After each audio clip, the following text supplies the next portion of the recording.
2,000 years ago, the Greek orator Demosthenes declared that the results of a great speech or a great TEDx talk could be measured by three things: action, action, and action.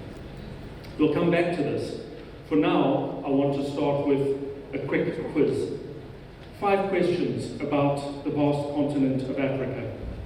Question 1. How many countries make up Africa? Question 2. How many countries in Africa have the word Guinea in their name? Question 3. There's a little line running across the chart here, across the map. Can you name the country that we're pointing to? Question 4. Which country colonized Madagascar? And question 5. What does Madagascar export and to whom? So you've made a quick mental note of your responses, and the answers to these questions very much depend on whom you ask. Because by some counts 54 countries, by others 55 or 56. And country 55 is Western Sahara, country 56 is Somaliland. How many Guineas? Sometimes I've told there are 4, because Papua New Guinea is thrown in for good measure, but of course that's in the Pacific. And the Guineas, to be clear, are Equatorial Guinea, Guinea-Bissau, and just Guinea. Africa's got 3 Guineas. Can you name the country? Well, depends who you ask. Donald Trump says Nambia. Also known as Namibia since 1990. Before that, Southwest Africa. And before that, German Southwest Africa. History matters. What does Madagascar export? Well, because it's an African economy, unsurprisingly, it overwhelmingly belongs to the commodity export cluster. So Madagascar's export is vanilla. Who does it export to? It exports to France, the colonizer. And so we have a reinforcement then of the history matters. And what the responses to these questions emphasize to me is first the vastness of the continent. Second, that the borders that make up our 54, 55, 56 countries are overwhelmingly externally imposed. They are the stuff of legacy.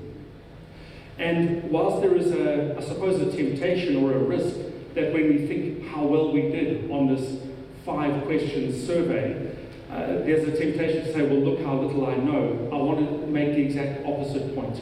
Look how much there is to learn.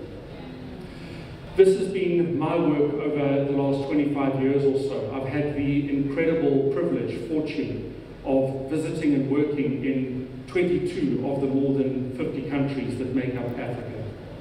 And the map here shows the places that I've visited and worked in.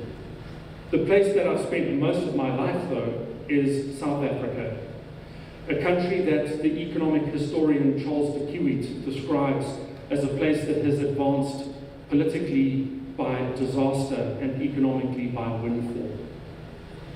This is an apt descriptor of a country that is so rich yet so poor.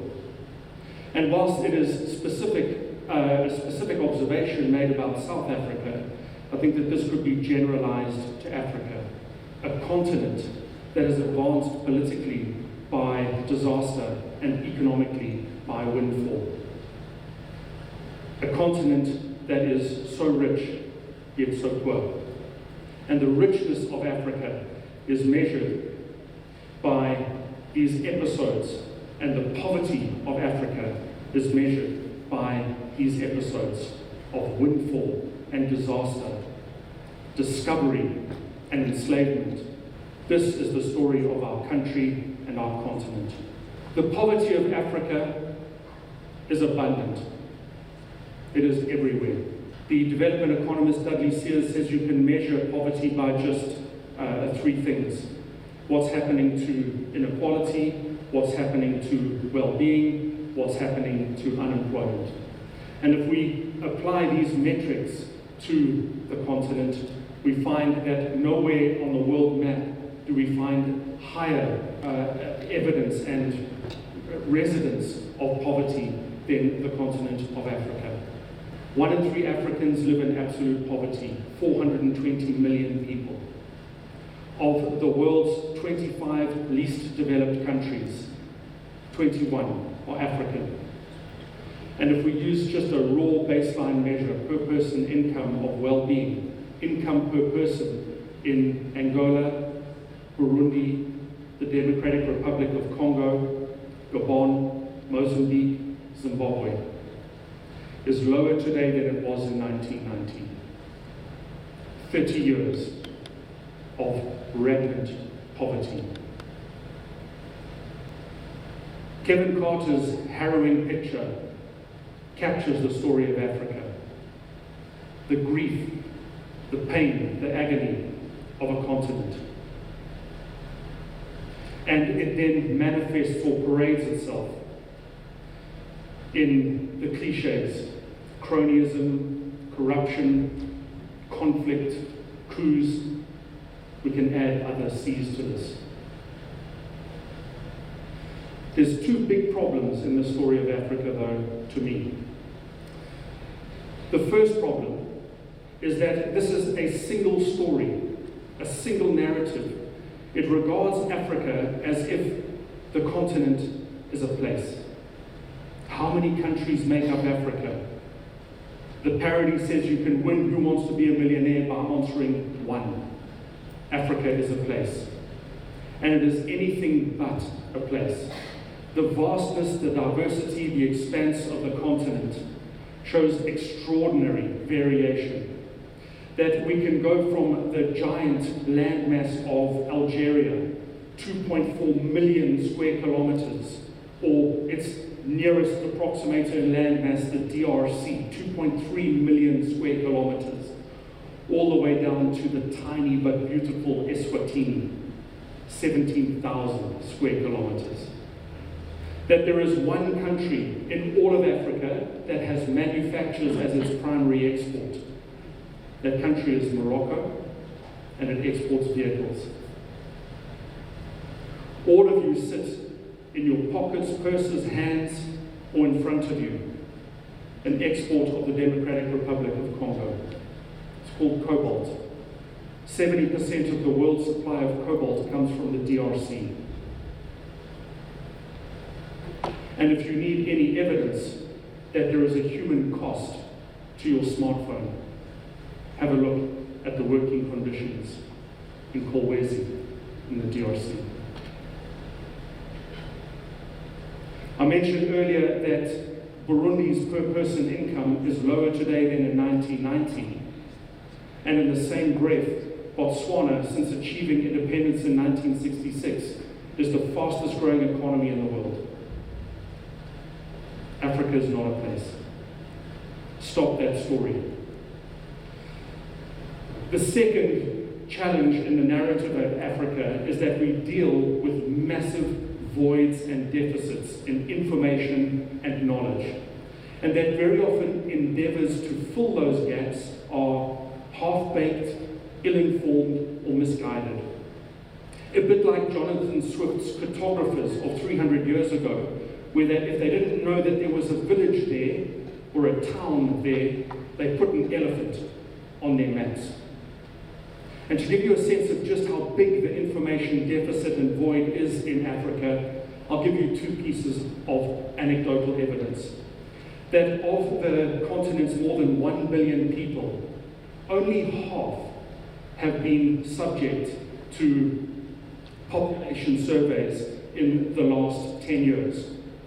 Half of Africa's population has not had a population survey in the last decade. And if SDGs matter, the 17 Sustainable Development Goals matter to the world, of those 17, only 6 Pan-African metrics have sufficient information that we can make a robust assessment of how Africa is doing on the SDGs. There are huge gaps in information and knowledge. And this has been the heart of my work over the past 15 years, trying to contour and map and detail, finesse and refine our understanding and fill these information gaps and voids. One of my biggest pieces of work is the so-called six-factor model, using data from 160 countries over 60 years of data and 1,200 line items of information per country, so a massive data pool. At the time when we started this work, we didn't know what we were doing. Today it is called big data and machine learning. But we left all assumptions at the door and we simply asked the big data, what are the ingredients that are common to countries that transition and transform, that move from poverty to prosperity? There are 6 factors. These countries display elevated levels of savings, which funds investment in highways, harbours, fibre optic cable. The second ingredient is they have demographic structures with more people coming into the workforce than going into retirement, i.e. babies matter. Your work isn't done. Healthcare and education probably need little emphasis in this context. They matter. But importantly, healthcare matters more than education. It is a leading indicator of education. To put it differently, you can't educate an ill workforce, an ill population. And we measure health and well-being by not just physical well-being, but psychological well-being, emotional well-being, and social well-being. Do you have a sense of purpose and belonging? Donald Trump will make a second appearance in this talk. And the note to Donald Trump is openness matters. No country has got rich by building walls. That every country that has prospered has done this in partnership and relationship. And importantly though, the caveat here is partnership in and of itself isn't enough. Partnership is necessarily a win-win combination, as in every relationship. And then finally, one of the big ahas to me in this work has been that whilst policy matters, policy stability matters even more. And then institutions that can implement these policies. Very often when talking about the stuff that we need to do or what crafts success, it's much easier to talk about others than to talk about us. And so one of my favorite examples that demonstrates the power of the six-factor model is the tiny country of Costa Rica, which in the mid-1990s was the poorest country in Central America. Its per-person income was the lowest in the region, and let's be clear, Costa Rica's neighbors include Nicaragua, Honduras, Haiti, Colombia. This is a dodgy neighborhood in the mid-1990s, and Costa Rica is the poorest of the poor. They're running an inflation rate of 100%, their unemployment rate is 25%, their female participation in the workforce is amongst the lowest in the world, and their primary export, bananas. They are quite literally the proverbial banana republic. Jose Figueres comes to power, and over the next 15 years, shapes and transitions Costa Rica so that if we fast forward to 2010, and I want to emphasize just 15 years, by 2010, Costa Rica's inflation rate has fallen from 100% to 5%. Their unemployment rate has fallen from 25% to 5%. Their per-person income has gone from the lowest in the region to achieving middle income status. Female participation in the workforce is amongst the highest in the world. And their primary export, microprocessors. 15 years. This is the stuff of transition and transformation. And I love this observation by Deng Xiaoping, who says, I don't care what color the cat is, as long as it catches mice. And that's the stuff of this six-factor model.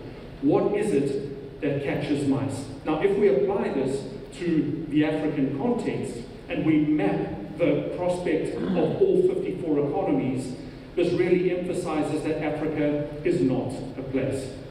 That we find some countries that are truly poverty-trapped. South Sudan, Eritrea, will struggle to achieve escape velocity. By contrast, you have, with peak prospect, economies like Tanzania, Cote d'Ivoire, Ethiopia, Rwanda, which, display all of the capability of producing 5 and 6% economic growth per annum. This is the stuff of transformation and transition. If you're not convinced by that, I'll give you anecdotal evidence to support the ability of countries that make up the 54, 55, 56 to transition and transform. The two fastest growing economies over the last 20 years are not India and China. They're Rwanda and Ethiopia. Rwanda's grown at 7% per annum since 1994, 8% per annum since the early 2000s, and Ethiopia has grown at 9% per annum over the past 20 years. This is the stuff that takes you to prosperity. However, it gets stuck in ideas unless we can turn this into operationalizable business models, things that impact, that absorb, and that turn the ideas to action. So some examples here of business models that display this transition. What 3 words is a great case in point? What 3 words maps the entire world by 3 square meters. Every 3 square meters is mapped with 3 words that make a unique marker. So these 3 words are absolutely identifiable. They map me here this morning. You can find me. If I don't have street names, you can find me. If I don't have streets, you can find me. You can deliver medicine anywhere in Africa. In Nigeria, they built a randomized control trial looking for 2 attributes in entrepreneurs. Do you have a business plan, and do you have resilience? No shark cage, no lion's den, just those 2 markers. And by giving capital to these entrepreneurs and the 3-year randomized control trial, they look back and they find that these businesses have a 7 times jobs multiplier. They have higher survivorship, higher innovation, and grow quicker than the proxies. In Kenya, the governor of the Reserve Bank says this is transformational. What is it that's transformational? You can buy a government bond on your smartphone, and that government bond is ring-fenced to fund infrastructure investment only, giving you double-digit returns with very, very high impact. In South Africa, Stacey Brewer builds Spark Schools, which has private school outcomes at public school prices, teaching 3 years of curriculum in the space of 2 years. These are business models that get from the 5 and 6% growth narrative into the true economic, social impact. My rock star of turning ideas to action is Ellen Johnson Sirleaf. In 2012, she is elected Liberian president. And she doesn't put together a 10-year plan or a 5-year plan. She proposes a 150-day plan. And over 150 days, the 85 projects that she identifies are delivered with a 75% success rate. This is the stuff of delivery, not dreams. This is the prospect for Africa. And so I'll share with you a couple of projects that I've been involved with in my Center for African Management and Markets. About 10 years ago, Visa, the financial services business, gave us access to every single card transaction in Africa over 10 years. It allowed us to do a number of things, including building a nowcasting tool, which filled a massive information deficit. That means we don't need to rely on statistical agencies to make economic forecasts. We know what's going on in real time in African economies. It helps us to identify industries that are clustering, and it helps us identify countries that are integrating. DHL has recently partnered with us, and they have given us access to every single parcel movement over the last 10 years. This is allowing us to identify second cities, where so much research emphasizes first cities. So we can identify second cities, we can identify evolving industries. DHL, to give you a sense of just how powerful their information is, they say to us, Henny Heymans, the CEO, says, we're in more countries than the United Nations and Coca-Cola. He challenges me, Google it. I did. They are. And DHL has partnered with us in a third way. They've given us funding for an initiative called Route to Market. And Route to Market helps businesses with business ideas find business partners. They are joining Aspen Pharmacare, which was the lead steer in this project. And Aspen Pharmacare challenged us to identify businesses that were investable, that were scalable in Africa for Africa. In 2023, we ran our pilot. We identified 65 companies, 20 were shortlisted, 3 are investable. They are on their way to market.